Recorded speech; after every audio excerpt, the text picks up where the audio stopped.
Fears and some anxiety are a normal part of life. As adults, they keep us focused and alert.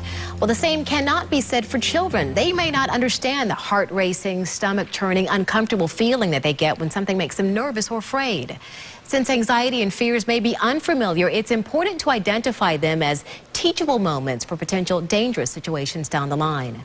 Tampa Bay Parenting Magazine editor Angela Ardolino is here now with some advice. Always good to see you, Angela. You too. First off, as a parent, what signs do you look for to even know that your child may be anxious or afraid about something? Well, you know your child you're better than anyone. So if they're getting very clingy, or they're not communicating with you, or maybe they're fidgeting or not paying attention, they're probably anxious about something. So pay attention what it is. And usually you can pinpoint what they're anxious about because of what maybe is coming down the line. If you don't, then talk to them about it. Go, hey, you look like you're anxious or nervous about something. Is it the test tomorrow? Is it the soccer game tomorrow? And try to get down to what it is that they're feeling anxious about.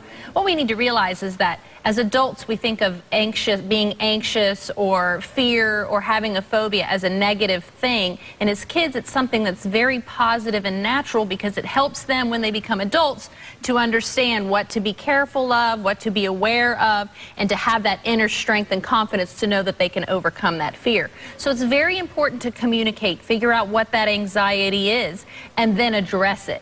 Because you don't want to let them get out of hand. Anxiety turns into fear, which turns into a phobia. And when it turns into a phobia, it's gone way too far and becomes really hard to deal with. So once you've identified that there is a problem, what do you do? What's the first thing that you do to help them get over it? Find out what it is that they're actually feeling fear about, whatever it is that they're being anxious about. Well, I'm afraid I won't do very good on the test. Let's pretend it's a test or something. Or I won't do very good in the game. Talk to them about it. Well, you've trained, you've practiced, you've studied, you've done everything to prepare for it. You have nothing to be anxious about. You're ready for this.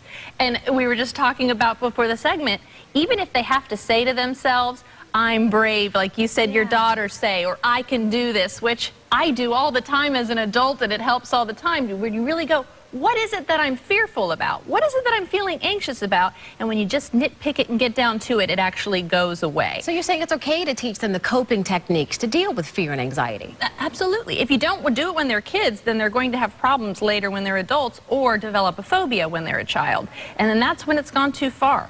Fear is natural. Anxiety is natural. If they're fearful of something, there's a reason for it. Talk to them about it and get them through it. For instance, if let's say they're afraid of dogs, the last thing you want to do as a parent is to, let's say you see a dog across the street, is to avoid that dog because you know your daughter is scared. Because what you're doing is saying, yep, dogs are bad, you need to avoid them at all costs, and we know that won't work. Now, using you as a home base and go, hey, would you like to go over and meet the dog? I'm right here. You can get over your fear. Not all dogs are bad. You know, if they've had a dog bite or a bad situation with a dog, it may take a little bit more time. But having a fear for no reason, dark room, monsters in closet, we know there's no monsters in the closet. If we need to go in there, investigate. But don't belittle the fear. Don't belittle their anxiousness. Talk about it and get them to resolve it and know, hey, yeah, I am brave. Yeah, there's no monsters in my closet. Oh, look, dogs are nice. You know, one of the worst things I hate is when parents will have like a kid who's shy or doesn't want to meet somebody, and they're hiding behind their legs, and they say, oh, they're shy. Well, you've just now made this the shy child who's always going to hide behind your legs.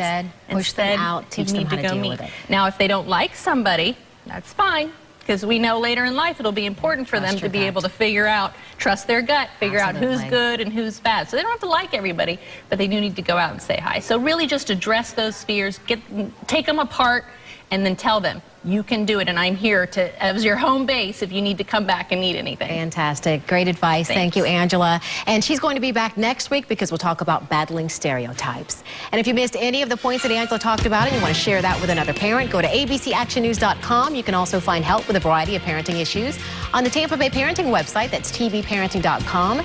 And while you're there, you can sign up for a subscription to Tampa Bay Parenting Magazine.